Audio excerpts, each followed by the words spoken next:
வணக்கம், நான் Aishwarya. Indian polity chapter wise discussion through Laxmikanth text book 6th edition பார்த்துட்ருக்கோம்.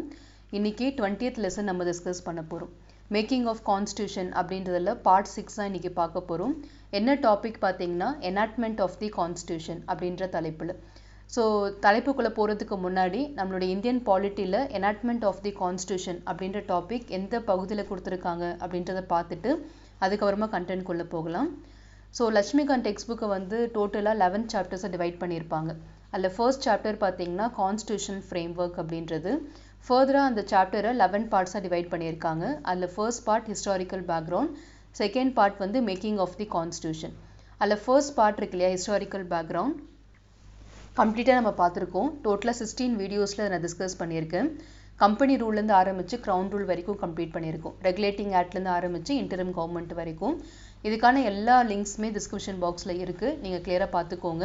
And once இந்த எல்லா டாபிக்ஸ் கம்ப்ளீட் பண்ணதுக்கு அப்புறமா ஒரு குவிஸ் எடுத்துக்கோங்க. லைக் 25 கொஸ்டின்ஸ் இருக்கக்கூடிய ஒரு குவிஸ் கொடுத்துருக்கேன்.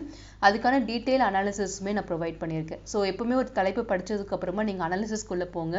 அப்போ தான் நீங்கள் அந்த தலைப்பை எந்த அளவுக்கு புரிஞ்சிருக்கீங்க அப்படின்றது உங்களுக்கு தெரிய வரும். அண்ட் செகண்ட் பார்ட் பார்த்தீங்கன்னா மேக்கிங் ஆஃப் கான்ஸ்டியூஷன் அப்படின்றது. ஸோ அந்த தலைப்புக்கு உட்பட்டதில் நம்ம சோஃபார் ஒரு 5 வீடியோஸ் வந்து பார்த்துருக்கோம். Demand for a constituent assembly, composition of constituent assembly, objective resolution, independence act reflection, committees of constituent assembly அப்படின்றதெல்லாம் பார்த்துட்டோம். இதுக்கான லிங்க்ஸ் எல்லாமே டிஸ்கிரிப்ஷன் பாக்ஸில் இருக்குது.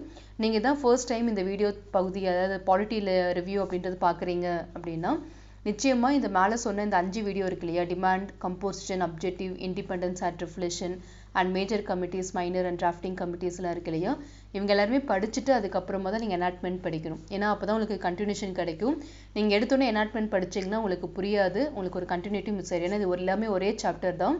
அதை நான் டாபிக் வைஸ் ஸ்ப்ளிட் பண்ணி உங்களுக்கு நான் வீடியோஸாக கொடுத்துட்ருக்கு. So enactment of Indian constitution டாபிக்குள்ளே இன்றைக்கி நம்ம போவோம். ஸோ மேஜராக பார்த்தீங்கன்னா நம்ம எல்லாருக்குமே தெரியும், நம்மளுடைய டிராஃப்டிங் கமிட்டியோடைய சேர்மனாக இருந்தது யாருன்னா டாக்டர் B.R. அம்பேத்கர். அவர் தான் நம்மளுடைய இந்திய அரசியலமைப்புடைய ஆர்கிடெக்ட் அப்படின்னு சொல்லுவாங்க. ஸோ இப்போ இந்த எனாக்ட்மெண்ட் ஆஃப் கான்ஸ்டியூஷனில் நம்ம முன்னாடி வீடியோவில் major committee, minor committee and drafting committee சம்மந்தமாக பார்த்துருந்தோம். ஸோ அதில் வந்து முதல் டிராஃப்ட் எப்போ உருவாக்குனாங்க அப்படின்றதையும் நம்ம டிஸ்கஸ் பண்ணியிருந்தோம். ஸோ இந்த வீடியோவில் வந்து பார்த்திங்கன்னா நம்ம அந்த டிராஃப்ட் ரெடி பண்ணி கொடுத்ததுக்கப்புறமா மக்கள்கிட்ட ஒரு 8 மாதங்கள் வந்து டிஸ்கஷனுக்காக கொடுத்துருப்பாங்க இல்லையா. ஸோ அது எல்லாமே அண்ட் எவ்வளோ நாட்கள் எங்கே எடுத்தாங்கன்றதெல்லாம் முன்னாடி வீடியோஸ்லேயே பார்த்துட்டோம். இன்றைக்கி அந்த டிராஃப்டை வந்து first reading, second reading, third reading அப்படின்னு சொல்லிட்டு 3 பகுதியாக ஸ்ப்ளிட் பண்ணி ரீட் பண்ணியிருப்பாங்க. அதில் சில மாடிஃபிகேஷன்ஸ்லாம் பண்ணி கொஞ்சம் கொஞ்சமாக வந்து தேர்ட் ரீடிங்க்கு அப்புறம் தான் ஃபைனலைஸ் பண்ணியிருப்பாங்க. அது எந்தெந்த தேதியில் நடந்துச்சு, எப்போ நடந்துச்சு அப்படின்றதெல்லாம் பார்க்க போகிறோம். ஸோ ஃபர்ஸ்ட் வந்து doctor B.R. Ambedkar introduced the final draft of the constitution in the assembly on November 4, 1948.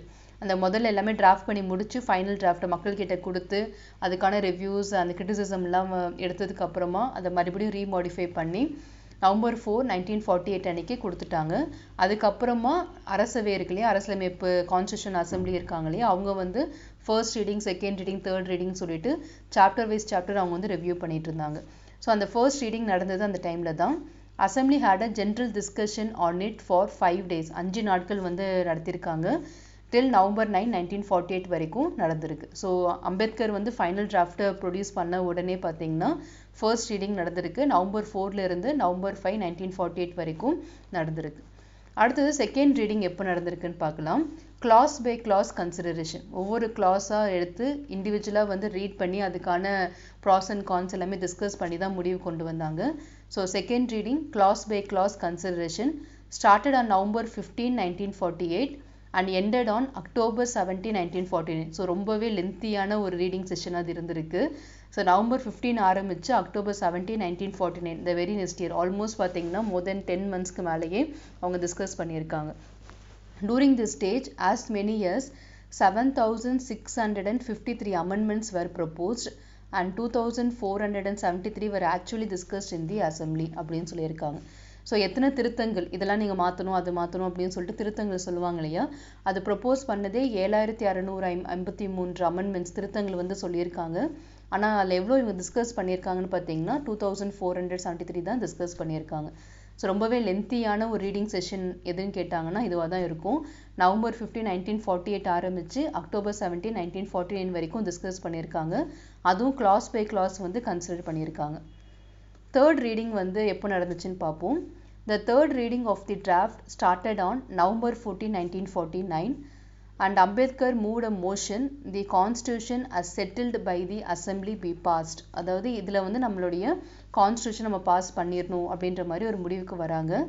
The motion on draft constitution was declared as passed on November 26, 1949.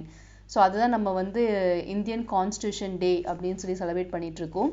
November 26 1949 நம்மளுடைய இந்திய அரசியலமைப்பு ஃபைனல் டிராஃப்ட் வந்துருச்சு.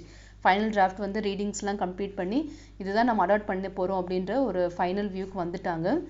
And receive the signature of the members and the president. ஓகேங்களா, எல்லார்கிட்டே இருந்து கையொப்பம் ஜனாதிபதியோட கையொப்பம் எல்லாமே வாங்கி முழுமையாக வந்து இந்திய அரசியலமைப்பு வந்து கம்ப்ளீட் பண்ணிட்டாங்க. ஸோ அப்படி இருந்தும் நம்ம ஏன் வந்து ஜான்வரி 26 வரைக்கும் நம்ம வெயிட் பண்ணி அதுக்கப்புறமா நம்ம வந்து அதை எனாக்ட் பண்ணோம் அப்படின்றது பார்க்கலாம். அதாவது இந்திய அரசியலமைப்பு வந்து ஏற்றுக்கொண்ட நாள், அதாவது நம்ம அக்செப்ட் பண்ணது அடாப்ட் பண்ணது எப்போன்னு கேட்டாங்கன்னா நவம்பர் 26 தான். ஆனால் நடைமுறைக்கு வந்த நாள் அப்படின்னு கேட்டாங்கன்னா முழுமையாக எல்லா விதமான விஷயங்களுமே நடைமுறைக்கு வந்த நாள் கேட்டாங்கன்னா அது ஜான்வரி 26, 1950 அப்படின்றது. அதுக்கான காரணம் என்ன அப்படின்றத நம்ம பார்க்கலாம். ஸோ மொத்தமாக வந்து அவுட் ஆஃப் டோட்டல் 299 மெம்பர்ஸ், மொத்தமாக அந்த அவையில் வந்து 299 மெம்பர்ஸ் இருக்காங்க இல்லையா, அதில் 284 members were actually present on that day and signed this constitution அப்படின்னு சொல்லியிருக்காங்க. ஸோ இதில் பார்த்தீங்கன்னா this is also the date mentioned in the preamble as the date on which the people in India in the Constituent Assembly adopted, enacted and gave to themselves this constitution. நம்மளுடைய முகப்புரை preamble இருக்கு இல்லையா, அதில் பார்த்தீங்கன்னா we the people of India அப்படின்னு ஆரம்பிக்கும் இல்லையா, அதில் லாஸ்ட்டில் வந்து வி அடாப்டட் தி கான்ஸ்டியூஷன் அப்படின்னு சொல்லிட்டு 26 நவம்பர் 1949 தான் டேட் மென்ஷன் பண்ணியிருப்பாங்க. ஸோ மொத்தமாக வந்து 299 மெம்பர்ஸில் 284 மெம்பர்ஸ் மட்டும்தான் அன்றைக்கி ப்ரெசென்ட் ஆகி சைன் பண்ணியிருக்காங்க. அதுக்கப்புறமா இது நம்ம முழுமையாக நம்ம ஏற்றுக்கொண்டோம். ஸோ எதனால் நம்ம ஜான்வரி 26 வரைக்கும் வெயிட் பண்ணோம் அப்படின்றதையும் நம்ம பார்க்கலாம். அதுக்கு முன்னாடி நவம்பர் 26, 1949 நம்ம வந்து கொண்டு வரோம் இல்லையா, அடாப்ட் பண்ணுறோம் இல்லையா, அப்போது அந்த இந்திய அரசியலமைப்பில் என்னெல்லாம் இருந்துச்சு, எத்தனை சரத்துக்கள் இருந்துச்சு, எத்தனை அட்டவணைகள் இருந்துச்சு அப்படின்றலாம் பார்க்கலாம். ஒரு பிரியாம்பிள், பிகாஸ் பிரியாம்பிள் வந்து தனிப்பட்ட முறை அப்படின்னால பிரியாம்பிள் தனியாக, முகப்புரை 395 ஆர்டிகல்ஸ் வந்து இருந்திருக்கு. அண்ட் டோட்டலாக 8 ஷெடியூல்ஸ், 8 அட்டவணைகள் இருந்திருக்கு. ஓகேங்களா, ஸோ இதான் வந்து மேஜராக அவங்க டிராஃப்ட் பண்ணி முடிச்சது. The Constitution is adopted on November 26, 1949, contained a preamble, 395 articles and 8 schedules. The preamble was enacted after the entire constitution was already enacted அப்படின்றது. ஸோ லைக் முன்னாடி நம்ம பார்த்தோம் இல்லையா, அப்ஜெக்டிவ் ரெசல்யூஷன் உடைய விஷயம் தான் preamble அப்படின்னு சொல்லிட்டு, ஸோ அது எல்லாமே பார்த்துட்டோம். இப்போது டாக்டர் B.R. அம்பேத்கர் இருக்கார் இல்லையா, அவர் வந்து லா மினிஸ்டராக இருந்திருப்பாங்க. Piloted the draft constitution in the assembly. ஏன்னா நம்ம வந்து இன்டரிம் கவர்மெண்ட் எல்லாமே நம்ம பார்த்துருக்கோம் இல்லையா, போர்ட்ஃபோலியோஸ் எல்லாமே யார் யார் வச்சுருந்தாங்கன்னு பார்த்தோம். And doctor B.R. Ambedkar, the then law minister, piloted the draft constitution in the assembly. He took a very prominent part in the deliberation of the assembly அப்படின்னு சொல்லியிருக்காங்க. He was known for his logical, forceful and persuasive arguments on the floor of the assembly. So அதுக்கப்புறம் அதனால தான் இவரை வந்து father of constitution of India அப்படின்னு சொல்லிட்டு name பண்ணியிருக்காங்க. மொத்தமாகவே எல்லா பெருமையும் அவருக்கு தான் போகும். இந்திய அரசமைப்பு உருவாக்கி தந்த பெருமை எல்லாமே வந்து டாக்டர் B.R. அம்பேத்கருக்கு தான் போகும். ஸோ அவரை பற்றி எக்ஸ்பிளைன் பண்ணியிருக்காங்க. அவர் தான் அந்த டைமில் லா மினிஸ்டராக இருந்திருக்காங்க அப்படின்றதையும் பார்த்துக்கோங்க.